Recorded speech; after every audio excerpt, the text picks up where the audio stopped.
হয়তো সবাই ভাবছো এখানে এরা তিনজন মিলে কি করছে।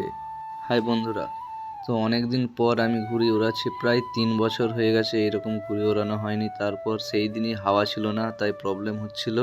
তারপর দেখি এখানে সবাই জিম করছে, তো আমিও ভাবছিলাম একটু আমিও করে দেখি। তো এখানে রিলস শ্যুট হচ্ছে, তো তাই এরা প্র্যাকটিস করছিল রিলস বানানোর জন্য। তো আমিও এদের সঙ্গে একটু রিলস বানালাম।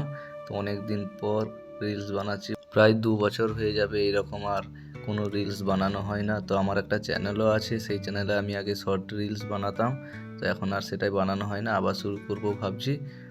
তো তারপর এখানে আমরা কালো পর্দা টাঙাচ্ছিলাম। তো ভিডিও করার জন্য অনেক প্রবলেম হচ্ছিল গেম চ্যালেঞ্জ ভিডিও, তাই আমরা এই কালো পর্দাটা টাঙাচ্ছিলাম এখানে, যাতে ছবি ভালো আসে। তো আমার চ্যানেলটার নাম দিয়ে দিচ্ছি, তোমরা গিয়ে চ্যানেলটা সাবস্ক্রাইব করে দাও আর ভিডিওগুলো দেখবে কেমন।